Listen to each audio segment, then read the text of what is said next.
안녕하세요. 지극히 사적인 책 읽기의 톡서입니다. 안녕하세요. 똑친입니다. 네, 자라투스트라는 이렇게 말했다. 계속 하겠습니다.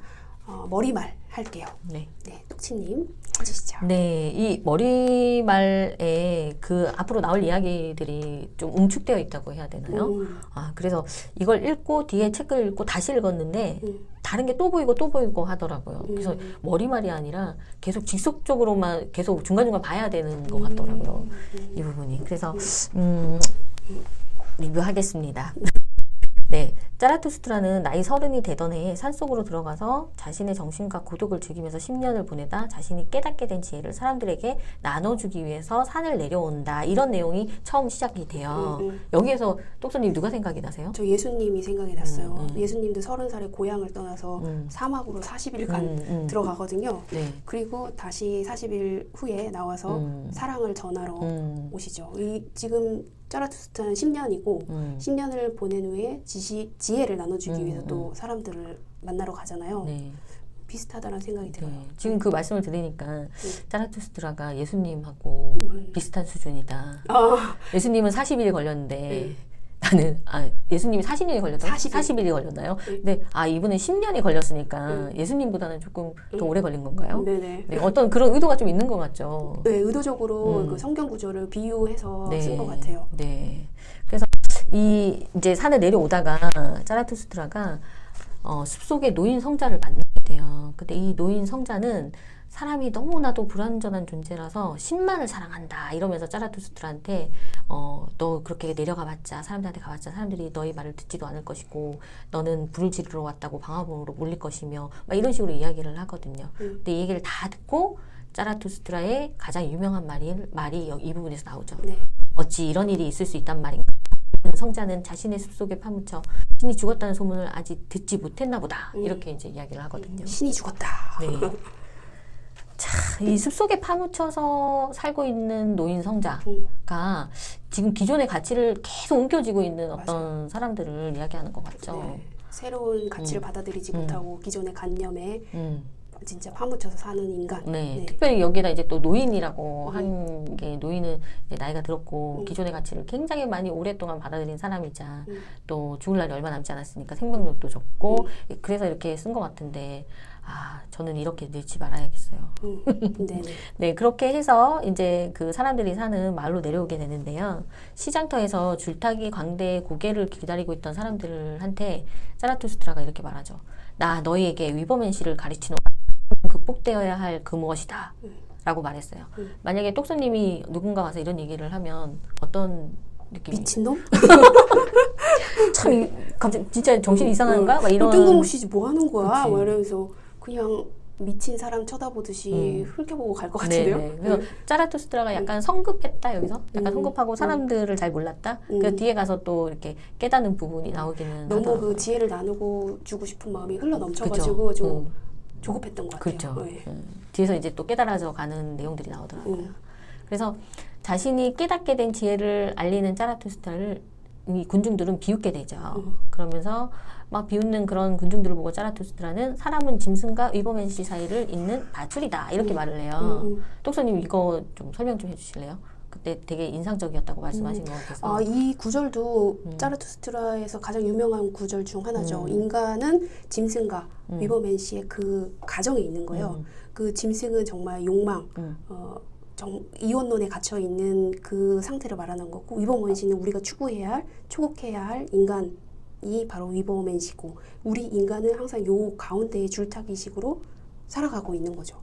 근데 우리는 항상 여기 멈춰서도 위험하고 뒤로 가서도 위험하고 앞으로 가는 것도 위험하지만 항상 움직여야 하는 그 가정에 있기 때문에 멈춰 서면 안 되고 대신에 짐승 쪽으로 가면 더 안 되고 위버맨시 쪽으로 계속 나아가려고 해야 되는 거죠. 위험하지만.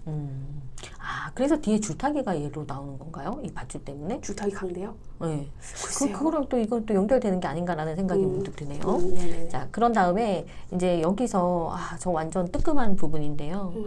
어떤 교양이라고 부르는 자부심을 가진 사람들이 더 이상 가난해지거나 부유해지려 들지도 않고 모두가 평등하기를 원하면서 우리는 행복을 찾아냈다 이렇게 말하는 사람들이 있거든요. 이런 사람들을 자라투스트라가 인간 말종, 또 어떤 책에는 말세인 이렇게 말을 하더라고요.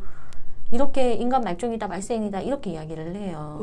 그런 사람들을 보면서 자라투스트라는 나를 이해하지 못하는구나. 나 이와 같은 자들의 길을 위한 입이 아닌가 보다 라고 말했다고 했는데 제가 여기서 왜 뜨끔했냐면 지금 현재 제가 가지고 있는 게 너무 편안한 거예요. 아, 나 행복하다, 참 편안하다, 좋다 이러고 있는데 누가 갑자기 이거를 깨려고 하거나 흔들려고 하면 굉장히 불안하고 싫을 것 같아요. 그러니까 이 자라투스트라가 인간 말종이라고 부르는 사람들한테 아마 이 자라투스트라가 하는 말이 이들의 평화와 이 안전함을 깨는 말이어서 그런 것 같거든요. 그런데 이런 인간 말종들이 많으면 이 세계는 진짜 변화하지 않겠죠. 기존의 가치가 더욱더 견고해지는 그런 역할을 할 것 같아요. 그래서 그런 의미에서 말세인 인간 말종이라고 부르지 않았나. 내가 인간 말종은 아닌지 한번 생각을 해봐야겠네요. 니체가 말하는 인간 말종이 현실에 안주하고 네. 그 새로운 위험에 도전해야 네. 된다고 했잖아요. 항상 네. 나는 줄타기에 있는 그 강대처럼 살아가고 있는데 그거를 위험을 회피하고 계속 현실에 안주하려고 하면 결국 떨어질 수밖에 없을 네. 것 같아요. 그래서 계속 꿈을 생각을 해야 될 것 같아요. 그래서 도전하고 모험을 하면서 그 꿈을 향해서 나가는 계속 이 생명력이라는 게 사실은 계속 역동적으로 움직이는 것 같아요. 이 인간 말종들은 약간 정체되어 있는 느낌? 그러니까 생명력이 좀 없는 듯한 느낌이 들기는 하거든요. 저는 여기에서 이제 비웃었잖아요, 사람들이. 그래서 자기가 사람들이 나를 아직 이해 못하는구나 라고 말하는 부분에서 그 티벳 사자에서가 생각이 났어요. 파드마 삼바가 아직 준비되지 않은 자에게는 궁극의 문을 열어 보이는 것은 그들의 눈을 멀게 하는 것이다 라고 말을 해서 그 세상에 있는 사람들이 준비가 됐을 때 그 숨겨진 비밀의 경전을 하나씩 꺼내주기로 했거든요. 네. 그런데 이 자라투스트라는 아직 그 정도의 단계는 파드마 삼바바의 단계는 아닌 것 같아요. 그러니까 아직 사람들은 준비가 되지 않았어요. 자라투스트라의 말을 받아들일 수 있을 정도의 준비가 되지 않은데 갑자기 사랑하는 마음, 이 지혜를 나누어주고 싶은 마음이 너무나 커서 나눠주고 싶어 했는데 사람들은 받아들이지 못한 거죠. 네. 그러니까 아직 열려있지 않은 사람한테는 정말 소기의 경읽기밖에 안 될 것 같아요. 맞아요. 준비가 되었을 때. 네. 네. 자, 그때 이제 줄타는 광대가 고개를 하다가 적수인 익살꾼이 자신을 뛰어넘자 그만 바닥으로 떨어져 크게 다치는 일이 생기죠. 이때 이제 익살꾼이 광대의 적수라고 했잖아요. 근데 익살꾼은 이 광대가 너무 만만한 거예요. 그래서 얘를 뛰어넘고 싶은 마음. 이게 힘의 의지고 가장 비굴한 어떤 힘의 의지인 거죠. 약한 사람이니까. 그래서 이 자라투스트라가 죽은 광대를 이제 묻어주려고 데려갈 때 익살꾼이 다시 나타나서 자라투스트라여 이 도시를 떠나시오. 너무나도 많은 사람들이 그대를 미워하고 있으니 그대를 자신들의 적이자 자기들을 경멸하는 자 대중의 위험이라고 부르고 있소 라고 이제 말을 해요. 그래서 이 익살꾼의 역할이 도대체 뭘까라고 보면 기존의 가치를 수호하는 자 저도 그렇게 정도 받아들였어요. 될 것 같아요. 그죠? 근데 이걸 깨려고 하는 자한테는 위협을 하고 만만한 사람들한테는 이 사람들을 농락하고 그러는 어떤 그 캐릭터로 여기서 보여주는 게 아닌가. 기득권을 유지하려고 하는 세력? 그렇죠. 네, 그래서 이제 자라투스트라는 강대를 텅 빈 나무 속에 묻어주고 오랜 시간 잠들었다가 깨어났을 때 자기 내면을 들여다보고 새로운 진리를 발견하게 돼요. 이제는 길동무들이 내가 어디를 가든 지고 갈 수밖에 없는 죽어있는 길동무나 송장이 아니라 살아있는 길동무가 있어야겠다. 스스로가 원하여 내가 가는 곳으로 나를 따라가려는 살아있는 길동무가. 여기서 길동무가 아세요, 도수님? 제자를 말하는 것 같아요. 예수님이 제자를 복음을 전파해서 그들로 하여금 이제 전 세계인들한테 복음을 전파하잖아요. 그런 것처럼 자라투스트라도 처음에는 대중들을 상대로 자기 지혜를 나눠주고 싶어 했는데 아직 이들의 인식 수준이 때문에 자기를 받아들일 수 없고 대신에 어느 정도 고양된 사람, 어느 정도 열려있는 사람을 찾아서 나의 제자로 받아들여서 그들을 먼저 깨우쳐주고 그들로 하여금 대중들한테 전파를 하려고 하는 것 같다는 생각이 들어요. 결국 이것 또한 예수님의 행적을 그대로 부처님도 이렇게 했잖아요. 네. 그리고 저는 그 아까 말씀하신 것처럼 깨어있는 자들이 자신의 그 지혜를 전파하는 방법이라고 생각해요. 무조건 대중한테 다가가는 게 아니라 먼저 어느 정도 열려있고 깨어있는 사람, 고양돼 있는 자를 먼저 지혜를 주고 그들이 또 2차적으로 대중한테 전달하는 것 같아요. 네. 그걸 이제 자라투스트라가 깨달은 거죠. 네. 그래서 이제 길동무들을 더불어 창조하는 자, 추수할 자들을 이제 찾게 되는 거죠. 그래서 떠나려고 하는데 이때 찾아온 게 10년 동굴 생활의 길동무였던 독수리와 뱀이 자라투스트라가 살아있나 하고 찾아오게 되죠. 그런데 봤더니 뱀이 독수리의 목에 이렇게 감고 같이 날아오고 있는 거예요. 근데 그걸 보면서 자라투스트라가 진심으로 기뻐하면서 이런 생각을 해요. 나는 뱀처럼 철저하게 영리해지고 싶다. 나의 긍지에게 나의 영리함과 늘 동행하기를 청하고 있다. 언젠가 나의 영리함이 나를 떠나면 나의 긍지 또한 나의 어리석음과 함께 날아가 버리고 말했다. 이렇게 이제 이야기가 나오는데요. 그럼 뱀이 영리함을 상징하는 거고 독수리는 원래 긍지잖아요. 그러면 자라투스트라는 긍지는 되게 많은, 자기를 굉장히 긍정하고 긍지는 되게 많았는데 어떤 이런 영리함, 제자들을 길러서 자기 지혜를 나눠야겠다는 이런 영리함은 사실은 없었던 거죠. 그래서 부족했던 거죠. 그래서 아, 저렇게 뱀처럼 철저하게 이제 영리해져야겠다. 이렇게 이제 또 생각하는 또 한 번의 깨달음이 있었던 장면이죠. 여기서 톡소님 어떻게 생각하세요? 아니, 저는 뭐 추가로 말씀드릴 건 없고요. 네. 네, 그래서 이제 마지막으로 이 머리말이 끝나요. 이렇게 자라투스트라의 내리막길은 이렇게 시작되었다. 그러면 이 내리막길이라는 게 의미하는 게 있죠. 네, 내리막은 이제 몰락을 의미하는 것 같아요. 몰락. 그러니까 자기 기존의 관념이나 가치관, 삶이 파괴되는 거죠. 그래서 새로운 삶, 새로운 가치가 창조되는 거. 그래서 반드시 몰락이 창조가 일어나는 거예요. 네. 그래서 이제 자라투스트라가 이 내리막길을 가면서 많은 제자들을 이제 해체시키고 해서 창조하는 자들로 만들면서 이렇게 한다는 의미가 있는 것 같아요. 네. 네, 여기까지가 머리말이었어요. 네, 그 다음에 제가 1부 하겠습니다. 1부는 정말 유명한 장이에요. 아마 제 자라투스트라는 이렇게 말했다 해서 대부분 1장만 읽었다면 2장은 다 읽고 넘어갔을 장이에요. 그만큼 유명한 장이고, 그리고 많은 책에서 이 부분을 인용하고 있어요. 그래서 이 책을 읽지 않아서도 많이 들어보셨던 말일 거예요. 한번 그 부분 읽어볼게요. 나 너희에게 정신의 새 변화에 대해 이야기하련다. 정신이 어떻게 낙타가 되고 낙타가 사자가 되며 사자가 마침내 아이가 되는가를. 여기서 이제 낙타 정신은 기존에 있는 이원론적인 전통 종교나 철학이 요구하는 의무나 계율을 따르는 정신을 말해요. 예를 들면 이제 어린 시절에 니체 같은 경우에 부모나 사회가 니체가 목사가 되는 걸 원했고 그걸 또 당연하게 니체는 받아들여서 목사가 되려고 했던 것처럼 부모와 사회가 주입했던 가르침을 믿고 따르는 정신을 말합니다. 그래서 앞에 저희가 머리말에서 보면 강대가 죽어가면서 얘기했던 말이 있어요. 이게 바로 낙타의 정신하고 똑같다고 생각이 드는데요. 강대가 죽으면서 내가 죽으면 이제 지옥에 갈 것 같다라고 했더니 자라투스트라가 그런 세상은 없다. 두려워할 것 없다라고 말을 해요. 그러자 강대가 그대의 말이 진실이라면 나로서는 비록 생명을 잃는다 하더라도 아무것도 잃지 않을 것이요. 벌써 이 관념이 하나 깨지죠. 기존의 관념이.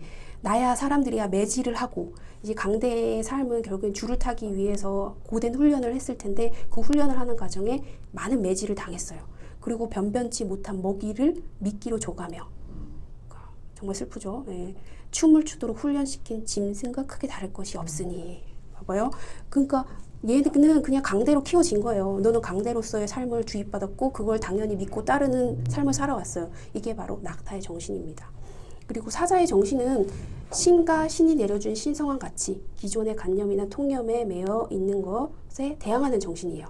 사춘기 시절의 니체를 생각하시면 돼요. 그리고 우리 반항기라고 말하는 그 시절을 생각하시면 돼요. 기존의 가치와 대항하는 그 시절이죠. 예를 들면 이제 니체 같은 경우에는 14살에 김나지움에 들어와서 기존의 기독교 집안에서 주입받았던 그 목사가 되겠다.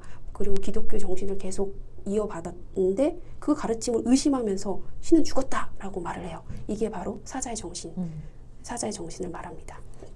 그리고 아이의 정신이 있는데요. 마지막에 이 아이의 정신이 뭐냐면 삶을 흔쾌하게 긍정하면서 기쁘게 살아가는 정신을 말해요. 왜 아이의 정신이라고 말을 했을까 보면 아이는 과거나 미래를 생각하지 않고 그 순간에 집중해서 살아요. 그냥 그 순간 매 순간에 집중해서 즐겁게 인생을 유의하듯이 긍정하면서 삽니다. 그게 비록 고난과 고통이라고 말을 하더라도 글쎄 고난과 고통이라고 말도 하지 않을 것 같아요. 그냥 그 순간에 집중하면 이게 고난인지 고통인지 모르죠. 그 순간에 집중하는 게 바로 어린아이의 정신인 것 같아요. 도덕경에서 어린아이를 최고로 봤던 거 우리 아시죠? 예. 거기에 그 보면은 덕을 두텁게 품은 사람은 어린아이와 비슷하다라는 구절이 있어요. 도덕경에서 어린아이는 정말 최고의 덕을 지닌 사람이거든요. 왜냐하면 도덕경에서 노자는 이상적인 인간을 이런 학습 과정을 통해서 정형화된 틀을 가진 사람을 좋게 보지 않았어요. 왜냐하면 그들은 특정한 체계나 기준을 학습한 자들이거든요. 그런 사람은 인위적인 조작에 의해서 주입받은 사람이고 그러므로 해서 원래 자연성을 잃어버린 사람. 그래서 어린아이 같은 경우에는 원래의 자연성을 그대로 유지하고 있기 때문에 그를 좋게 봤습니다. 바로 니체도 그렇게 봤어요. 어린아이 정신이 세 가지 중에 최고의 정신이고 그 매순간 매순간을 긍정하며 사는 정신이자 그렇기 때문에 영원 회귀상상 똑같은 삶이 반복된다 하더라도 허무주의에 빠지지 않아요. 이 아이들 정신을 갖고 있으면. 왜냐하면 그 순간에 집중해서 항상 삶을 유의하듯이 살기 때문에. 도덕경의 성인이네요, 성인. 예, 맞아요. 성인의 정신이 아이의 정신으로 본 것 같아요. 저는 이 부분을 읽으면서 니체가 도덕경을 읽었을 거라고 생각을 했습니다. 맞아요. 도덕경의 느낌이 물씬 납니다. 맞아요. 이거 읽다 보면 정말 데미안과 도덕경이 서로 연결되고 막 칼융의 영혼의 지도도 연결이 되었어요. 정말 신기합니다. 저는 여기 1부 1장 여기까지 하려고 합니다. 똑소님은 정신의 변화 단계 중에 어디? 저는 지금 사자의 단계이지 않을까 싶어요. 지금 낙타 정신도 많이 있는 사자의 정신인 것 같아요. 한 낙타의 정신에서 벗어나고 있는 사자의 정신? 저는 감히 말하는데 사자와 아이 경계쯤? 오, 네네네. 아니 그 원래 이제 이 낙타의 정신이라는 건 어쩔 수 없잖아요. 저희의 그 인위적인 교육 시스템에 의해서 그렇게 학습되어 왔고 너는 여자니까 너는 장녀니까 얼마나 많은 짐들이 있었어요. 근데 그거에 대해서 반항을 진짜 많이 했었던 것 같은데 아직 사회적 여건이 그렇게 되지 않았으니까 제가 사자의 정신으로 반항을 하고 의문을 제기하고 하는데 이 사회는 저를 싸움닭으로 만들고 되게 뭐 이렇게 약간 불편한 존재가 되더라고요. 그래서 어느 순간 또 가만히 있었는데 제가 이러한 상황들이 저한테 안 펼쳐지는 건 아닌데 그걸 볼 때 약간 뭔가 그냥 받아들이는 게 아니라 긍정하는 게 되는 거죠. 그러니까 그런 상황이 있을 때 다른 관점으로 보면 또 다른 이야기네. 근데 내가 정말 아니라고 했을 때는 내가 뭐 이렇게 의견을 제시하고 막 이렇게 하는 게 아니라 다른 방법으로도 충분히 바꿀 수 있는 게 있더라고요. 그러니까 니체처럼 이렇게 강하게 망치 들고 가서 깨고 싶고 막 이렇게 하는 게 되게 비효율적이더라고요. 지금 사회가 안 바뀌니까 직장에서도 상사가 말하는 것에 의문을 제기하는 순간 굉장히 불편한 관계가 되잖아요. 저희. 근데 그걸 의문을 제기하면서 불편한 관계가 되지 않으면서도 할 수 있는 어떤 방법들이 있지 않나 라는 생각이 듭니다. 아직 낙타에서 못 벗어난 걸까요? 아유, 글쎄요. 다 솔직히 세 가지 다 갖고 있을 거라는 생각도 들고 동시에 비중을 어디에 더 많이 두느냐 이거 같아요. 단계적으로 변하는 게 아니라 저는 그런 생각도 들어요. 근데 비중이 완전 아이의 정신으로 많이 들어가면 이제 정말 삶을 더 흔쾌히 기쁘게 살 수 있는 거고 이 세상을 사는데 낙타의 정신이 아예 없을 수는 없을 것 같다는 생각도 들어요. 그러고 보면 제가 짐을 지고 있네요. 엄마로서의 짐. 그럼요. 있죠. 네. 그러네요. 맞네요. 네. 벗어난 건 아니네요. 네. 저는 일부 사장의 신체를 경멸하는 자들에 대하여를 이제 리뷰하겠습니다. 신체를 경멸하는 자들에 대하여를 제가 이걸 선택을 한 건 아까도 말씀드렸지만 제가 방탄 팬이에요. 우리 방탄 고시에 영혼의 지도라는 책이 있어서 사실 그걸 이제 리뷰를 해보고자 사실은 그 융이라는 분이 티베트 사자에서도 석방을 쓰셨고 그래서 뭔가 되게 알고 싶은 분이다 이런 것 때문에 영혼의 지도를 했는데 거기서 우리가 3분의 1만 공부했지만 거기서 말한 내용이 여기에 딱 있는 거예요. 맞아요. 저 깜짝 놀랐어요. 저도 이거 보면서 융이 니체의 사상을 받아들였구나. 많이 받아들였구나. 그런 것 같아요. 네. 그래서 이거 너무 경이롭다. 내가 읽다 말았지만 내가 이해한 부분까지를 여기서 똑같이 설명을 하고 있고 사실 우리가 이제 공부를 하면서 찾아가는 것들이 다 여기에 있어요. 데미안이든 연금술사든 우리가 그동안 읽어왔던 모든 책에서 말하고자 하는 핵심이 여기에 있더라고요. 표현은 각자 달랐지만 그래서 이 장을 이제 하게 됐는데요. 그럼 여기서 말하는 신체를 경멸하는 자들이란 누구인가? 여기에 이렇게 책이 나와 있어요. 신체를 경멸하는 자들에게 나의 말을 하련다. 저들로서는 이제 와서 새로 배우거나 정과 다른 가르침을 펼 필요가 없다. 그 대신에 자신들의 신체에게 작별을 고하고 입을 다물면 된다. 니체가 굉장히 뭔가 포기하는 듯한 얘네들은 아니야 막 이렇게 하는 듯한 느낌이 맞아요. 포기한 것 들거든요. 네, 아니, 포기를 한 것 같아요. 그래서 신체를 경멸한다는 건 그 당시에 대부분의 기존의 가치를 받아들인 사람이 신체를 비하하고 경멸했잖아요. 왜냐면 영혼만 용원이 완전 중요하니까. 그래서 어떤 육체적인 욕망이나 충동을 부정하고 없애버려야 한다. 성욕 금지, 그런 거, 그런 것들을 이제 다 없애버려야 한다. 이렇게 생각을 하게 돼서 이로 인한 일들이 많이 말도 안 되는 일들이 자행이 됐잖아요. 특히 여자들한테 전쟁 나갈 때 여자한테 그 채우는 게 뭐죠? 제가 생각이 딱 안 나는데 정조대 같은 그런 것들이 거의 종교에 기반한 기존의 가치에 기반한 어떤 그런 거잖아요.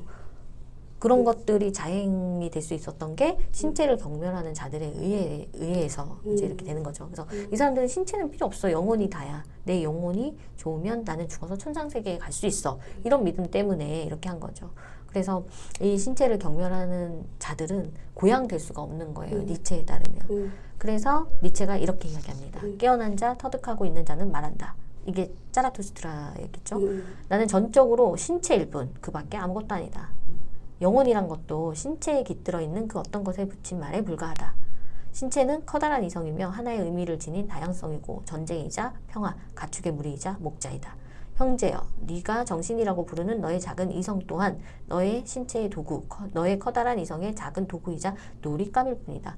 영혼은 진짜 신체의 일부분, 그 옆에 조금 깃들어 있는 어떤 부분이다라고 이야기를 하고 있는데 이 부분이 조금 흥미로운 게 우리가 지금까지 공부한 것이 이 우리가 찾고 있는 진짜 나의 모습과 신체가 같은 것이라고는 제가 생각은 하지 않았었잖아요. 근데 니체는 다 너는 신체야. 신체가 전부야. 이렇게 신체와 어떤 우리가 찾아가려고 하는 궁극의 목표를 동일시하고 있는 게 굉장히 흥미로웠어요. 그래서 이 부분을 계속 보게 되는데 그래서 이 신체를 경멸하는 자들은 우리의 육체를 경멸하고 순수한 영혼, 그러니까 정신이나 자아 이런 게 중요하다고 믿지만 자라투스트라는 그런 영혼, 정신, 자아는 신체의 도구이자 작은 이성일 뿐이야. 신체가 전부고 커다란 이성, 즉 자기. 뒤에 가서 이제 자기라는 개념이 또 나오는데요. 그게 전부야. 이렇게 이야기를 하고 있습니다. 우리가 알던 기존의 생각하고 정말 다르죠. 예전에는 이제 영혼이 범위가 더 컸는데 니체는 거꾸로 신체 범위가 훨씬 크고 그 안에 작은 영혼이 있다고 말을 하고 있어요. 근데 그거는 좀 약간 영혼과 신체도 사실 뭐 동등하거나 그럴 수 있을 것 같은데 영혼과 신체를 워낙 이렇게 서로 다르게 취급을 하던 그 시기에 강하게 말하려면 반대로 이렇게 얘기하는 그런 법을 썼을 수도 있을 것 저도 같아요. 그런 것 같아요. 사실 영혼이라는 게 이렇게 작은 역할을 하는 것 같지는 않다고 저는 해석이 이제 되거든요. 그래서 이제 두 번째 자아와 자기에 대해서 이제 여기서 이야기 나오는데 이 부분이 칼 융이 얘기한 거거든요. 그래서 책에 너희들은 자아, 독일어로 이히 이거 우리 옛날에 노래 있었죠. 이히 신승훈의 노래였나요? 그래서 이 이히는 제가 독어를 배우지 않았어도 알고 있습니다. 자, 이 자아 운운하고는 그 말의 긍지를 느낀다. 믿기지 않겠지만 그보다 더 큰 것이 있으니 너의 신체와 그 신체의 이성 바로 그것이다. 그것은 자아 운운하는 대신에 그 자아를 실행한다. 감각과 정신은 한낱 도구이자 놀잇감이다. 그것들 뒤에 자기 독어로는 다스 이렇게 읽는 것 같더라고요. 자기라는 게 버티고 있다. 여기에서 자아와 자기를 얘기하는데 신체를 경멸하는 자들은 자아를 전부라고 얘기하는 거고 신체가 전부라고 믿는 사람은 자기라는 게 버티고 있다는 거예요. 이게 원동력이 돼서 뭐 정신도 움직이고 감각도 움직이는 어떤 가장 주체적인 것이라고 이야기를 하고 있거든요. 이게 칼 융이 의식세계의 에고, 자아, 무의식세계의 자기, 셀프 이렇게 분리해서 얘기를 하는데 딱 그 개념이더라고요. 네, 실제로는 진짜 니체의 이런 상황이 처음에 무의식을 말했던 프로이트의 이론에 굉장히 영향을 줬고 융이 프로이트와 교류를 많이 했잖아요. 그러면서 영향을 받았을 것 같은 거예요. 저는 이 칼 융이 이 책을 읽었을 거라고 생각을 해요. 네, 완전 그대로. 근데 칼 융도 니체의 이론을 그냥 썼다기보다는 이 사람도 뭔가 그럼요. 진리를 본 거죠, 그죠? 그럼요. 근데 여기 자기라는 이 규정이 정말 이 니체에 있는 거와 너무나 똑같기 때문에 똑같은 걸 본 거죠. 그러니까. 그렇죠. 똑같이 와서 똑같은 설명을 한 거고. 거죠. 근데 그 용어 규정을 니체에 있는 걸 따른 것 같아요. 맞아요. 그래서 우리는 저도 이 부분을 믿거든요. 어떤 의식 세계에 있는 나의 모습은 그냥 에고, 내 안에 깊은 곳에 있는 진짜 나는 셀프. 똑선님은 이거 믿으시나요? 저도, 예. 네, 그죠. 네. 그래서 항상 저희가 자기에 가까워지려고 명상도 하고 공부도 하고 이렇게 하는 건데 이것을 니체도 얘기하고 융도 얘기했다고 하니 너무 기분이 좋아요. 네. 네. 그래서 책에 또 이런 이야기가 나옵니다. 자기는 언제나 경청하며 탐색한다. 그것은 비교하고 강제하고 정복하며 파괴한다. 이 자기가 지배하는 바, 자아를 지배하는 것도 그것이다. 여기까지 읽었을 때 이 자기에서 생각나는 니체의 기본 사상에서 나왔던 개념이 있죠. 위버맨 씨? 위버맨 씨가 이렇게 하는 거니까요. 그죠? 근데 위버맨 씨를 움직이게 하는 힘의 의지? 네, 힘의 의지가 정복하려고 하는 의지잖아요. 다른 사람을 지배하려고 하는 의지고. 근데 이 자기가 강제하고 정복하고 파괴하고 지배하려고 하는 그런 의지라고 이야기를 하는 거예요. 그래서 여기서 니체는 자기가 힘의 의지다. 라고도 얘기를 해요. 그런데 우리가 이제 힘의 의지라고 하면 아까 말했던 강한 자가 약한 자를 괴롭히고 힘에 의해서 자기가 뭔가 휘두르는 그런 네네네. 거를 근데 여기에서는 위버맨 씨가 내는 힘의 의지라고 생각해야 될 것 같아요. 그렇죠. 그런 힘의 의지는 비열한 힘의 의지.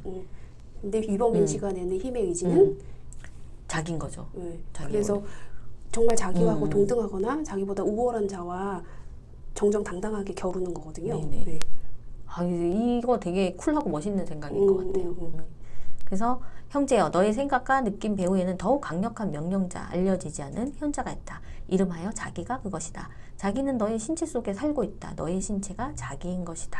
이렇게 이야기를 하고 있어요. 그래서 밑에 제가 자기와 자아를 분리해서 한번 같은 말끼리 연결을 해봤거든요. 그래서 자기는 진정한 나, 커다란 이성, 힘의 의지, 강력한 명령자, 최고의 지혜, 창조하는 자, 위버맨 씨. 이게 다 같은 테두리 안의 말이더라고요. 그 다음에 자아, 그러니까 겉으로 드러나는 에고, 신체를 경멸하는 자들이 우상으로 여기는 그런 자아는 의식하는 나, 작은 이성, 힘의 의지에 의해서 끊임없이 고민하는 거, 자기의 명령을 실현시키기 위한 계획이나 전략을 짜는 이성적 능력이 자아라고 우리가 구분을 할 수 있을 것 같아요. 그래서 위버맨 씨가 되려면 자기에 가야 되는 거죠. 자기에 가까이. 네. 그래서 세 번째는 자아만을 추구하고 자기를 외면하는 자. 이 사람들이 신체를 경멸하는 자들 있잖아요. 이 사람한테 이렇게 경고를 해요. 너희의 자기는 몰락하고자 한다. 너희로서는 이제 더 이상 너희 자신을 뛰어넘어 창조할 수 없기 때문이다. 신체를 경멸하는 자들이여. 너희가 가고 있는 길을 가지 않으련다. 내게 너희는 위버맨 씨에 이르는 교량이 되지 못하니 자라투스트라는 이렇게 말했다. 완전 포기하는 거예요. 완전 포기. 너희는 갱생의 여지가 없어. 네네네. 그냥 포기. 그렇죠. 네. 그러니까 이게 자기를 외면하게 되면 이 자기가 사라져 버린다는 얘기 있잖아요. 없어져 버린다는 얘기가 있더라고요. 우리가 그동안 말했던 참나, 진나, 진정한 나의 목소리에 귀 기울여야 하는데 이분들은 그거를 경멸한 거죠. 네. 그래서 아예 위버맨 씨가 될 가능성이 없다. 이렇게 이야기를 하고 있어요. 근데 이거에서 이제 이 신체를 경멸하는 자들에 지금까지 니체가 이렇게 얘기했잖아요. 그러면 니체는 신체를 긍정하는 사람이었던 거예요. 그래서 박창국 교수님 그 강의 내용 중에 이런 얘기가 있더라고요. 니체가 병에 엄청나게 시달렸잖아요. 그게. 근데 그것을 긍정하게 되는 거예요. 자기 신체에 온 병을. 어떤 식으로 이제 받아들이면서 긍정을 하게 되냐면 자기가 병마에 시달리지 않았다면 계속 고전문학학 교수로 일했을 건데 아팠기 때문에 교수를 그만뒀잖아요. 그래서 새로운 가치를 창조하는 학문인 철학을 할 수 있었던 거예요. 교수를 그만뒀기 때문에. 이런 의미에서 니체는 자신의 병이 자신이 의식하지 못하는 자기 내부의 힘의 의지가 고전문학으로부터 벗어나도록 하기 위해서 만들어낸 거다. 그러니까 외부에서 이 병이 생긴 게 아니라 나의 힘의 의지가 너 고전문학 그만하고 새로운 가치를 창조하는 철학해. 그래서 더 높은 사람이 더 높은 그 사람으로 고양될 수 있도록 해. 이렇게 했다고 긍정을 하게 되는 거죠.